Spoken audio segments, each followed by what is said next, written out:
Kính gửi quý độc giả và những người bạn đồng hành trên con đường tìm kiếm sự bình an. Có một sự thật mà hầu hết mọi người đều hiểu lầm về nhân quả. Họ tin rằng việc một gia đình chỉ toàn con gái là một quả báo. Nhưng hôm nay tôi sẽ chỉ cho bạn thấy rằng không chỉ quan niệm đó sai lầm, mà nó còn là một trong những cái bẫy tư duy nguy hiểm nhất che khuất ánh sáng trí tuệ chân thật của luật nhân quả. Giải mã hiểu lầm ngàn năm chuyện chỉ có con gái dưới góc nhìn khoa học và nhân quả. Phần 1. Bản chất của luật nhân quả không phải là sự trừng phạt. Rất nhiều người khi nhắc đến nhân quả, họ liền nghĩ ngay đến một phiên tòa với những hình phạt. Họ gán ghép những sự kiện không mong muốn trong đời sống như nghèo khó, bệnh tật hay thậm chí là việc không có con trai như một bản án từ một thế lực siêu nhiên nào đó. Đây là sự méo mó nghiêm trọng đầu tiên. Giáo lý nhà Phật dạy rằng luật nhân quả hay nghiệp báo là một quy luật tự nhiên, khách quan, giống như định luật vạn vật hấp dẫn. Nó không phải là sự thưởng phạt, nó đơn giản là mối quan hệ nguyên nhân và kết quả. Một hạt cam được gieo xuống đất với đủ nhân duyên sẽ nảy mầm thành cây cam và cho ra trái cam. Nó không thể cho ra trái xoài, đó là nhân quả. Hành động thiện lành với động cơ trong sáng trong một hoàn cảnh phù hợp sẽ tạo ra một kết quả an vui. Hành động bất thiện xuất phát từ tham sân si sẽ dẫn đến một kết quả khổ đau. Điều then chốt nằm ở chữ duyên, tức là các điều kiện hỗ trợ cho nhân chín mùi thành quả. Việc sinh con trai hay con gái, xét trên phương diện sinh học thuần túy, là kết quả của sự kết hợp nhiễm sắc thể từ cha và mẹ. Người cha cung cấp nhiễm sắc thể X hoặc Y, người mẹ luôn cung cấp nhiễm sắc thể X. Sự kết hợp Si sẽ tạo ra bé trai và 20 sẽ tạo ra bé gái. Đây là một quá trình hoàn toàn tự nhiên, ngẫu nhiên về mặt xác suất và được quyết định bởi hệ thống sinh học phức tạp của con người.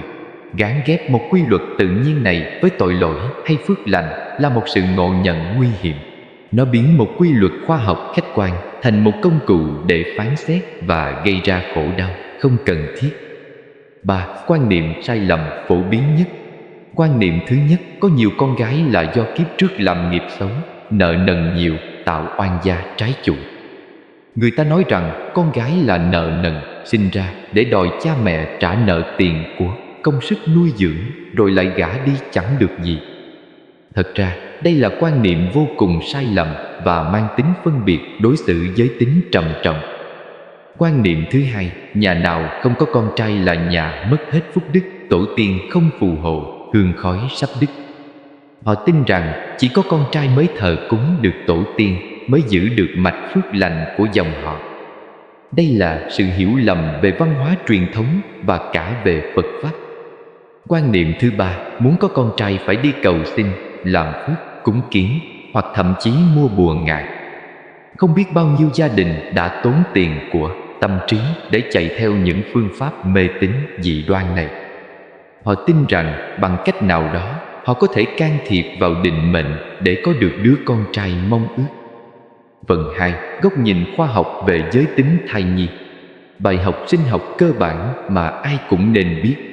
Trước khi nói về nhân quả, chúng ta phải hiểu rõ khoa học, bởi vì Đức Phật cũng dạy rằng hãy tin vào những gì có thể kiểm chứng được. Để hiểu rõ hơn, chúng ta cần đi sâu vào những nghiên cứu khoa học đã được kiểm chứng. Từ lâu, khoa học đã khẳng định việc quyết định giới tính của đứa trẻ phụ thuộc vào tinh trùng của người cha. Giới tính của đứa trẻ được quyết định bởi nhiễm sắc thể giới tính. Con người có 23 cặp nhiễm sắc thể, trong đó cặp thứ 23 quyết định giới tính. Phụ nữ có 2 nhiễm sắc thể X, ký hiệu là 20. Nam giới có 1 nhiễm sắc thể X và 1 nhiễm sắc thể Y, ký hiệu là Y.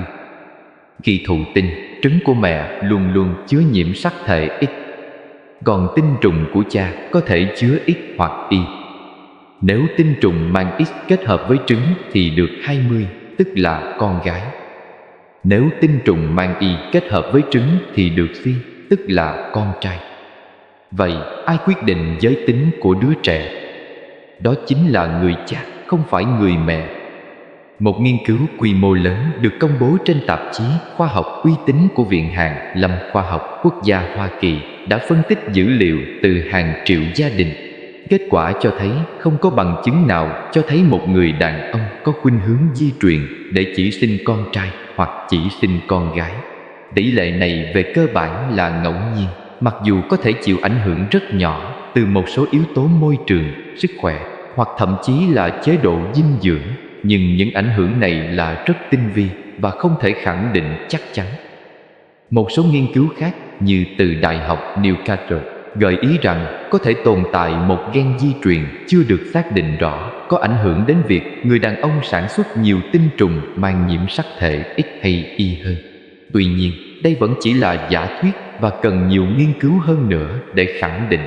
Điều quan trọng cần nhấn mạnh là tất cả những yếu tố này đều thuộc về sinh học, không thuộc về nghiệp báo theo cách hiểu thông thường. Tỷ lệ sinh con trai, con gái trên thế giới. Theo Tổ chức Y tế Thế giới, tỷ lệ sinh tự nhiên trên toàn cầu là khoảng 105 con trai trên 100 con gái. Con số này có thể dao động tùy theo khu vực địa lý, điều kiện dinh dưỡng và các yếu tố môi trường khác. Ở Việt Nam, theo số liệu của Tổng cục Thống kê năm 2019, tỷ lệ giới tính khi sinh là 112 bé trai trên 100 bé gái.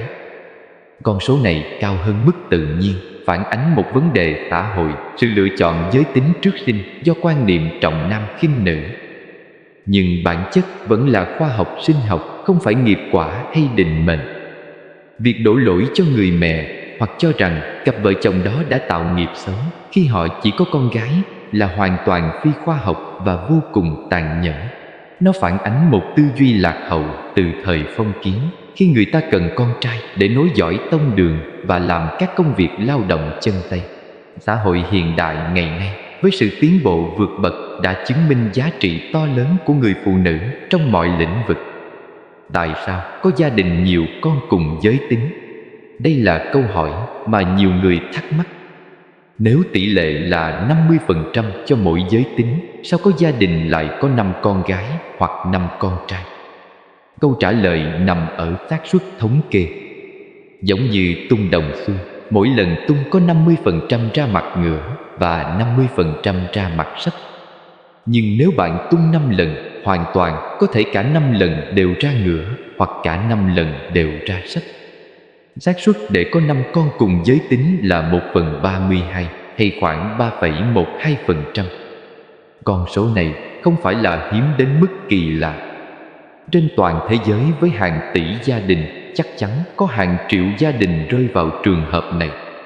Và đó chỉ đơn giản là xác suất, không phải nghiệp quả hay phước báu gì cả. Những yếu tố ảnh hưởng nhỏ đến tỷ lệ giới tính. Một số nghiên cứu cho thấy có những yếu tố nhỏ có thể ảnh hưởng đến tỷ lệ sinh con trai hay con gái. Tuổi của cha mẹ. Các nghiên cứu cho thấy cha mẹ càng lớn tuổi, khả năng sinh con gái có thể tăng lên một chút. Điều kiện stress. Một số nghiên cứu ghi nhận rằng trong thời kỳ căng thẳng, chiến tranh, tỷ lệ sinh con trai có thể giảm nhẹ. Chế độ dinh dưỡng. Có nghiên cứu cho rằng chế độ ăn giàu calo có thể tăng nhẹ khả năng sinh con trai, nhưng bằng chứng chưa thực sự thuyết phục. Tuy nhiên, tất cả những yếu tố này chỉ tạo ra sự thay đổi rất nhỏ trong tỷ lệ, không đủ để giải thích tại sao một gia đình cụ thể có nhiều con gái hay nhiều con trai. Bản chất vẫn là ngẫu nhiên, là xác suất. Phần 3. Phật giáo chân chính nhìn về con gái như thế nào? Đức Phật không bao giờ dạy phân biệt giới tính. Một trong những giáo lý cơ bản nhất của Phật giáo là sự bình đẳng. Đức Phật sinh ra trong xã hội Ấn Độ thời cổ đại, một xã hội phân biệt đẳng cấp rất nghiêm trọng. Nhưng Ngài đã phá vỡ những rào cản đó bằng cách chấp nhận tất cả mọi người vào tăng đoàn, bất kể đẳng cấp, giới tính hay xuất thân. Ngài lập ra tăng ni, chấp nhận nữ giới xuất gia tu hành. Đây là một bước đi cách mạng trong bối cảnh xã hội thời đó. Trong kinh điển, Đức Phật từng nói, không phải do sinh làm kẻ hèn, không phải do sinh làm Bà La Môn, do hạnh làm kẻ hèn, do hạnh làm Bà La Môn. Điều này có nghĩa là giá trị của con người không do xuất thân, giới tính hay địa vị quyết định, mà do hành động và tâm thức. Vậy làm sao Phật Pháp lại dạy rằng có con gái là nghiệp xấu, có con trai là phúc đức? Đó là sự hiểu lầm và áp đặt của con người, không phải lời dạy của Đức Phật. Trở lại với giáo lý nhà Phật, chúng ta sẽ tìm thấy sự tương đồng đáng kinh ngạc với khoa học. Đức Phật không bao giờ dạy rằng sinh con gái là một điều xui xẻo hay một quả báo. Trái lại, trong rất nhiều kinh điển, Ngài ca ngợi vai trò và phẩm hạnh của người phụ nữ. Kinh Trung Bộ có kể câu chuyện về vua Pasenadi, nước Kosadi, khi hay tin hoàng hậu Malitha sinh một công chúa đã tỏ ra thất vọng. Đức Phật đã khéo léo an ủi nhà vua bằng một bài kệ thâm thúy. Ngài dạy rằng một người con gái có thể còn trưởng thành hơn và giỏi giang hơn cả một người con trai. Cô ấy có thể trở thành một bậc hiền nhân, có đạo đức, và khi lấy chồng, cô sẽ trở thành một người vợ hiền, một hoàng hậu tôn quý và mẹ của những bậc anh hùng. Chúng ta cũng không thể quên sự đóng góp to lớn của hàng ngàn tỳ kheo ni, những đệ tử nữ xuất chúng của Đức Phật. Họ đã chứng đắc các quả vị A-la-hán, trở thành những bậc thánh, là minh chứng hùng hồn cho thấy sự giải thoát là dành cho tất cả mọi người, không phân biệt nam hay nữ. Liệu ai dám nói rằng những bậc thánh nữ này là một quả báo sao? Vậy, nếu có một quả báo thực sự ở đây, thì đó là quả báo của sự si mê, chấp thủ vào ý niệm có con trai mới là có phước. Chính sự tham ái và chấp trước này mới là nguyên nhân dẫn đến khổ đau. Khi một gia đình khao khát có con trai đến mức dây dứt, họ đã tự gieo mầm khổ vào tâm mình. Và nếu vì tham vọng đó mà họ có những hành động tiêu cực như ghét bỏ con gái hay tìm mọi cách thái quá để sinh con trai, thì chính những hành động đó mới là cái nhân cho những quả khổ đau về sau. Đó mới chính là nhân quả đích thực. Vậy tại sao có người hiểu lầm về nhân quả?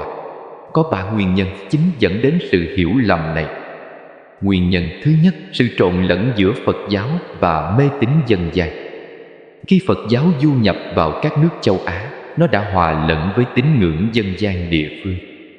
Nhiều quan niệm về thần linh, cúng bái, cầu xin may mắn không phải từ Phật giáo mà từ tín ngưỡng bản địa. Dần dần, người ta không phân biệt được đâu là Phật Pháp, đâu là mê tín. Nguyên nhân thứ hai, quan niệm trọng nam khinh nữ trong xã hội phong kiến. Xã hội nông nghiệp trọng sức lao động, cần con trai để kế thừa và làm việc đồng áng. Từ đó sinh ra quan niệm con trai quý hơn con gái. Để hợp lý hóa quan niệm này, người ta đã lồng nó vào tôn giáo, nói rằng có con trai là phúc đức, có con gái là nghiệp nợ. Nguyên nhân thứ ba, sự thiếu hiểu biết về khoa học. Ngày xưa, người ta không biết giới tính được quyết định bởi nhiễm sắc thể. Họ không hiểu sinh học, không hiểu di truyền học. Vì vậy, họ quy mọi thứ không giải thích được cho số phận, định mệnh, nghiệp quả. Nhưng giờ đây, khoa học đã giải thích rõ ràng, chúng ta không còn lý do để giữ những quan niệm sai lầm đó nữa. Phần 4. Những hạt giống hạnh phúc thực sự theo tinh thần nhân quả. Vậy, một người Phật tử hiểu đúng về nhân quả nên gieo trồng những hạt giống nào để có một đời sống gia đình hạnh yên, bất kể họ có con trai hay con gái? Hạt giống đầu tiên là lòng biết ơn.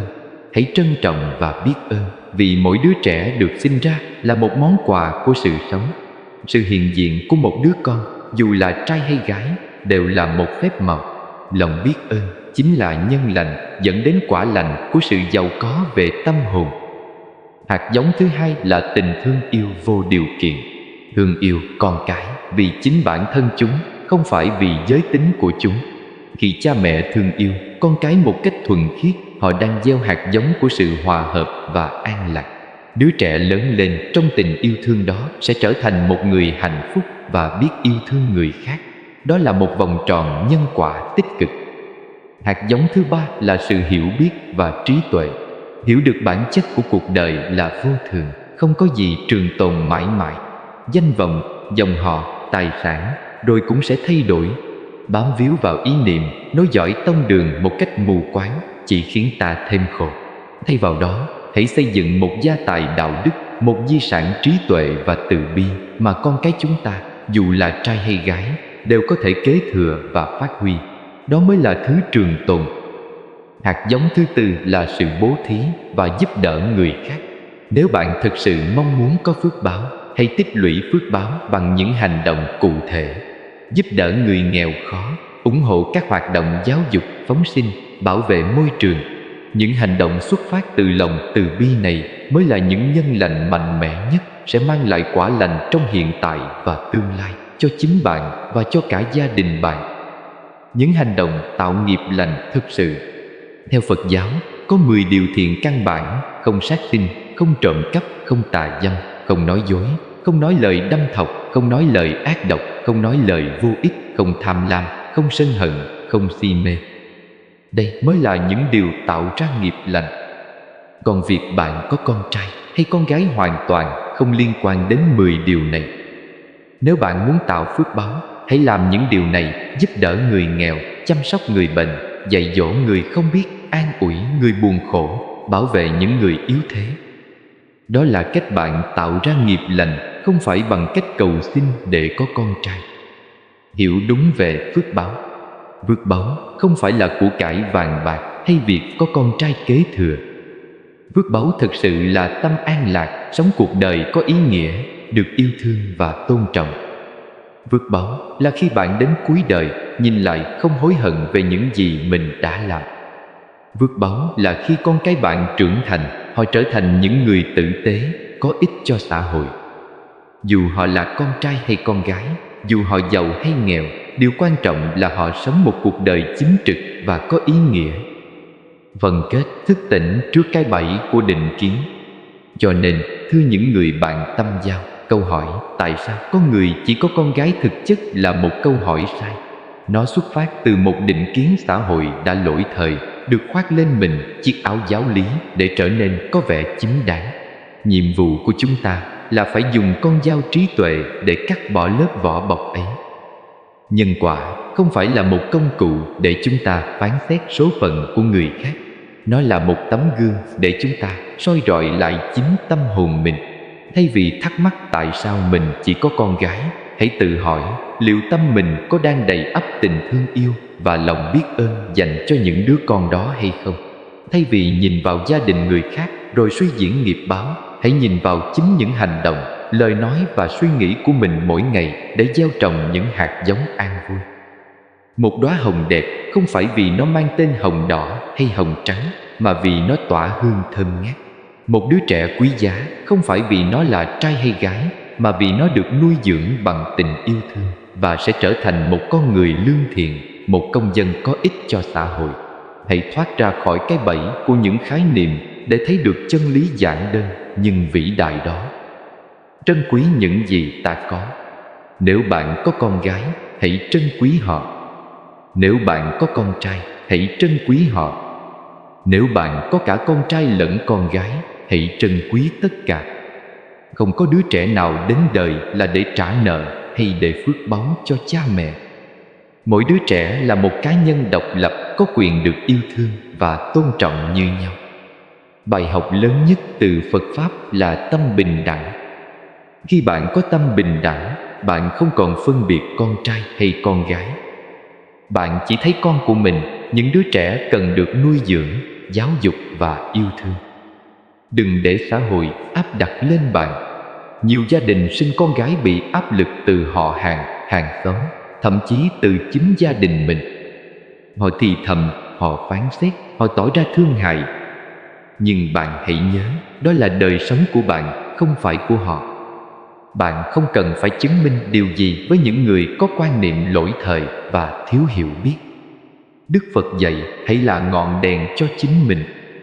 Điều này có nghĩa là bạn phải tự mình tìm kiếm chân lý, không để người khác áp đặt quan niệm sai lầm lên bạn.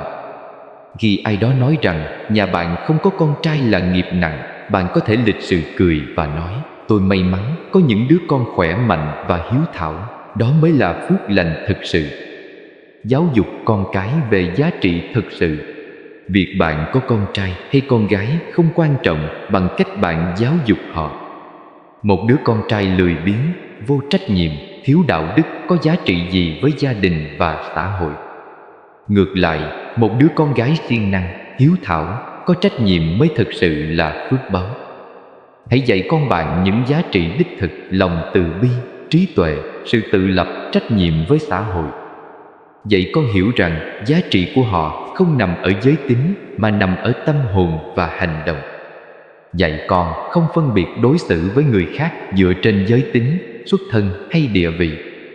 Đó mới là cách bạn tạo ra những công đức thực sự, không phải bằng việc sinh con trai hay con gái.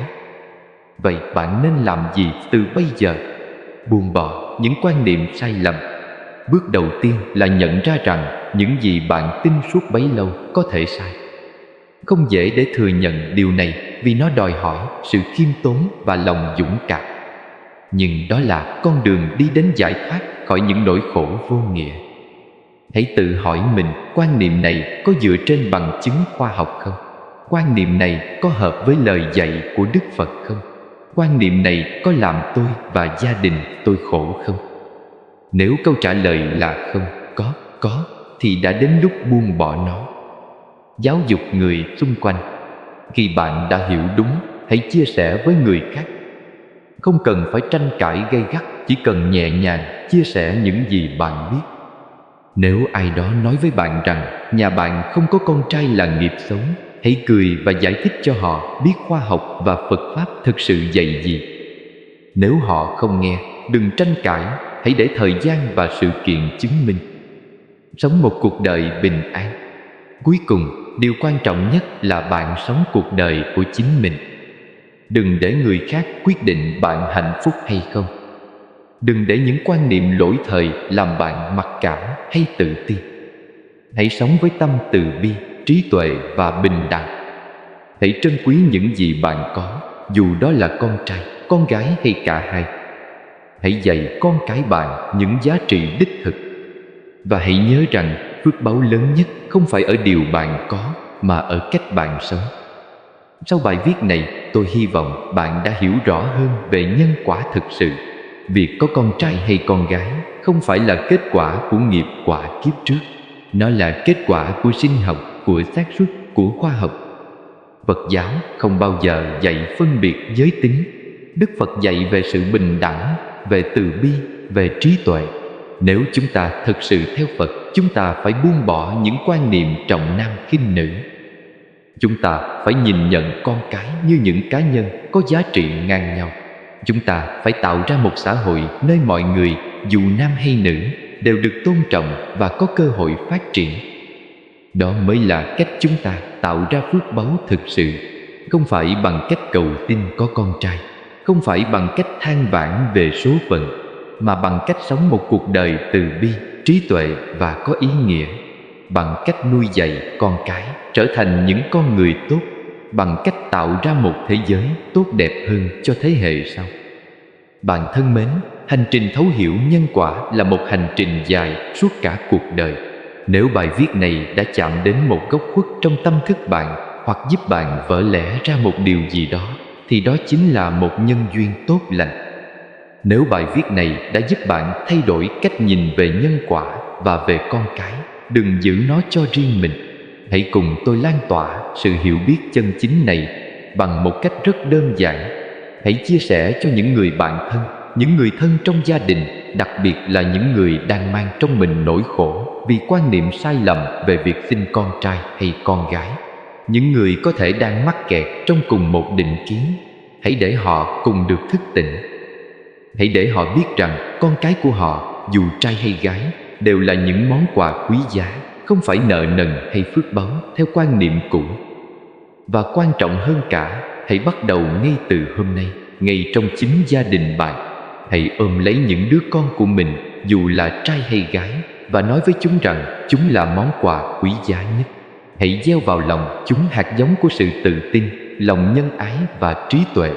Bởi vì việc nuôi dạy một đứa trẻ nên người, trở thành một bậc thánh nhân trong tương lai, mới chính là quả báo tốt đẹp nhất, vĩ đại nhất mà bất kỳ bậc làm cha mẹ nào cũng có thể mong cầu. Hãy cùng nhau, chúng ta sẽ xây dựng một thế giới nơi mà mọi đứa trẻ đều được chào đón trong yêu thương, và nơi mà ánh sáng của trí tuệ xua tan mọi bóng tối của định kiến. Hành động ngay bây giờ, bắt đầu từ chính trái tim bạn. Hãy đăng ký kênh Học viện Thánh Nhân để tiếp tục theo dõi những bài học sâu sắc về Phật Pháp và triết lý nhân sinh. Mỗi tuần, chúng tôi sẽ đem đến những góc nhìn mới, phá vỡ những quan niệm sai lầm giúp bạn tìm ra con đường sống bình an và hạnh phúc thực sự. Hãy nhấn nút chuông thông báo để không bỏ lỡ bất kỳ bài học nào. Hãy bình luận bên dưới chia sẻ suy nghĩ của bạn, câu chuyện của bạn hoặc những thắc mắc bạn muốn chúng tôi giải đáp trong các bài tiếp theo. Vì cuộc sống bình an không đến từ may mắn hay định mệnh. Nó đến từ sự hiểu biết đúng đắn và cách sống tỉnh thức. Hãy cùng chúng tôi xây dựng một cộng đồng những người thức tỉnh, sống đúng với chân lý, không bị phiền não của những quan niệm sai lầm. Bình an đến với tất cả chúng ta.